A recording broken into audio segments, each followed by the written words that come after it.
खुलुमबाय नोंथाङा नायगासिनो दङ बड'लेण्ड खौरां दिनै बड'लेण्ड खौरांनि स्टुडिअ आं रमेन बर' रायजोआव ड्राग्स बेरेखा सिग्रोमनाय गसाइगावनि श्रीरामपुराव पुलिसनि सिग्रोमनाय श्रीरामपुरनि गंसे मुलि दखाननिफ्राय फेग्रा टेब्लेट आरो सिराप बोखांदों मुलि गलादार बिश्व बर्मनखौ पुलिसा खाबाय बिश्व बर्मननि न'आवबो सिग्रोमदों पुलिसा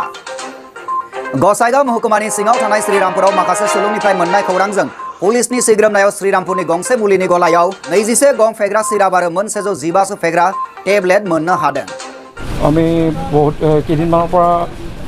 ইনপুট পাই আছিলোঁ এখন এনেকৈ শ্ৰীৰামপুৰ বজাৰৰ ওচৰত এখন খুচি মেডিকেল ফাৰ্মাচীত কিছুমান সন্দেহজনক ছাবষ্টেঞ্চেছ বিক্ৰী কৰি আছে বুলি কৈছে যিটো সমাজৰ কাৰণে বহুত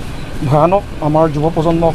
বেয়া দিশে গৈ আছে এইটো ক্ষেত্ৰত আমাৰ ওপৰৱালাৰ পৰা বহুত একশ্যন লৈ আছে আপোনালোকে দেখা পাইছে অল অসমতে পুৰা যুৱ প্ৰজন্মক যিটো বস্তুৱে আমাক ধ্বংসৰ দিশে লৈ গৈছে সেইটো ক্ষেত্ৰত ৰক্ষাৰ কাৰণে আমি সমাজক শান্তিপূৰ্ণ ৰাখিবৰ কাৰণে আমি ষ্টেপ লৈ আছোঁ আপোনালোকৰ জনসাধাৰণৰ সুবিধাৰ কাৰণে আমাৰ কাৰণেও যাতে সমাজখন শান্তিপূৰ্ণ হৈ থাকে সেইকাৰণে সেই সুবিধাৰ্থে আমি পুৰা একশ্যন লৈ আছোঁ आसाम और बिटिआर ओनसोलाव ड्राग्स बेरेखा सिग्रोमनाय सोलिफुनाय समावनो श्रीरामपुरनि बिश्व बर्मननि मुलि गलायाव फेग्रा सिराप आरो टेब्लेट बोखांनो हायो কিছুমান সন্দেহজনক ছাবষ্টেঞ্চেছ পাইছোঁ টেবলেট কিছুমান পাইছোঁ বটলছ কিছুমান পাইছোঁ যিটো আমি ছাছপেক্ট টু বি ছাবষ্টেঞ্চেছ বুলি ধৰি লোৱা হৈছে আণ্ডাৰ এনডিপিএছ এক্টৰ বুলি সন্দেহ কৰি আছোঁ मख'नो गोनांदि पुलिसनि हरखाब सिग्रोमफैनायाव गलादारा बे खौरांनिफ्राय आन्दायनानै थायो आरो पुलिसनि आखायाव गोग्लैयो এজন আটক কৰা হৈছে এতিয়া আমি ক'ব পৰা নাযায় কাৰণ আমি এতিয়া আণ্ডাৰ ইনভেষ্টিগেশ্যনত চলি আছে এনকুৱাৰী চলি আছে পাছত আপোনালোকে সকলো কথা গম পাই যাব আপোনালোকে फालांगिरि बिश्व बर्मनखौ खानाय जाबाय लोगोसे मोननाय फेग्रा बेसादफोरखौ पुलिसा जब्द खालामबाय होननानै जोंनिसिम खौरां मोनफैदों कुर्ता जानिब पाइছিলোঁ खुसि फार्मासीत এনেকৈ কিছুমান সন্দেহযুক্ত মানে নিচাজাতীয় দ্ৰব্য বিক্ৰী কৰি থকা হয় তো আমি গম পাই আছিলোঁ তো আজি আহিলোঁ আহি ইয়াতে আমি পালোঁ কফ চিৰাপ পালোঁ প্ৰায় 21 মান আৰু টেবলেট পালোঁ 146 মান প্লাছ ইমান এইখিনি আৰু কৰা হৈছে মানুহজনক गसाइगावनिफ्राय फुंखा बरगयारिनि रिपर्ट बड'लेण्ड खौरां अदालगुरिनि रुक्साना मुसाहारि होननाय सासे बर' फरायसानि गांसे वालेटआ गोमादों गोमानाय वालेटआ ब्राउन कालारनिमोन गोमानाय वालेटआव दङमोन voter card PAN card ATM card आरो इउनिभार्सिटी आईडी कार्ड जायफोर गासैबो अरिजिनेल गोजामोन गोमानाय थावनि एबा जायगाया जाबाय तुलिका नार्सारि दैमु नोगोर उदालगुरि फरायसानि वालेटआ जाय जायगायाव गोमादों बेखौ आं खेबसे बुंबावदों बे गोमानाय जायगायानो जाबाय तुलिका नार्सारि दैमु नोगोर उदालगुरि थांनाय 1 आगस्ट खालाराव बेलासिनि 4 रिंगासोआव गोमादों होननानै सन्देह खालामनाय जादों तुलिका नार्सारि दैमु नोगोर उदालगुरि जायगानि खाथि खालानि सोरबाफोर वालेटखौ मोनफ्लांबायनो हागौ जोंनि बड'लेण्ड खौरांनि नायगिरि नोंथांमोना रुक्साना मुसाहारिनि गोमानाय वालेटखौ मोनफ्लाङोब्ला 7035942183 बे जानबुं नम्बराव जानबुं खालामनो खावलायहरदों वालेटनि बिगोमाया गसाइगावनि श्रीरामपुराव पुलिसनि सिग्रोमनायाव गंसे ट्राकजों लोगोसे गांजा जब्द सानै खानाय जाबाय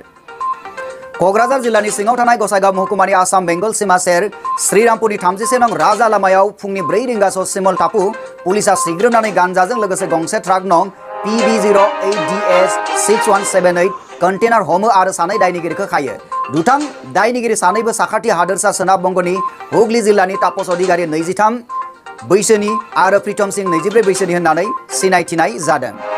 सुलुङाव मोनथिबावनाय बादिब्ला श्रीरामपुर पुलिस थानानि सामलायगिरि फल'लाल हेसेंनि दैदेननायाव थांनाय 3 आगस्ट खालारनि फुंनि 4 रिंगासोआव पुलिसनि हानजाया आयेन बादियै सिग्रोमबाय थानाय समावनो आसामनिफ्राय बेंगल फारसे थांनाय 10 साखा गोनां गंसे गारिखौ नायबिजिरनायाव गांजाजों लोगोसे ट्राकखौबो हमना सिमाल टपु पुलिस थानायाव लाङो जोंनिसिम खौरां मोनफैनाय बादिब्ला गासै 66 पेकेट गांजा लेरथाया 622 किल'ग्राम बेसेना 50 लाख रांनिबो बांसिन जागोन होननानै अनुमान खालामदों होननानै सुलुङाव मिथिनो मोननाय जादों गसाइगावनिफ्राय फुंखा बरगयारिनि रिपर्ट बड'लेण्ड खौरां बाक्सा जिल्ला तामुलपुर महकुमानि सिङाव थानाय गान्धीबारि मिनि पिएचसिआव भेक्सिननि कुपन अनजिमाखौ लानो थाखाय रायजो राजाफोरा नारला नारसि होंगो दोंगो जानायनि जोंनिसिम खौरां मोनफैदों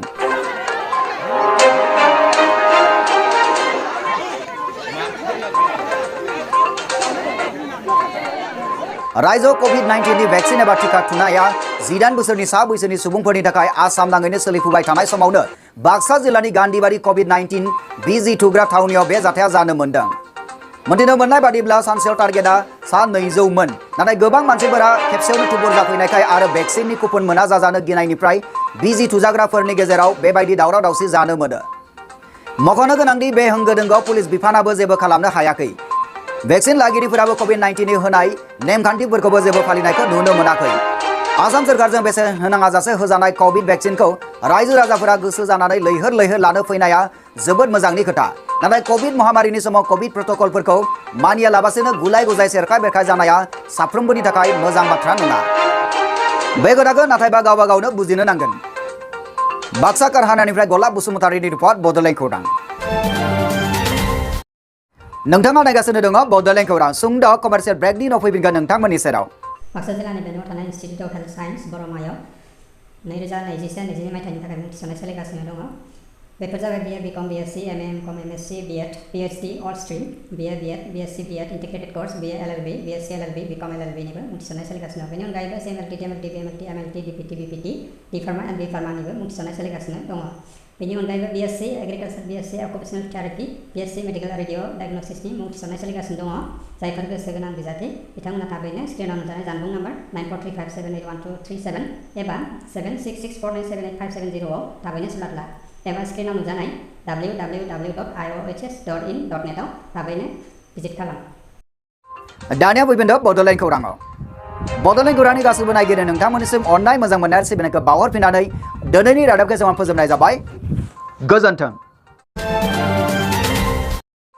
दानिया सम सफैबाय बड'लेण्ड खौरांनि गासैबो नायगिरि नोंथांमोननिफ्राय बिदाय लानायनि। बड'लेण्ड खौरांनि गासैबो नायगिरि नोंथांमोननिसिम अननाय मोजां मोननाय सिबिनायखौ बावहरफिननानै दिनैनि रादाबखौ जों फोजोबनाय जाबाय। गोजोन्थों।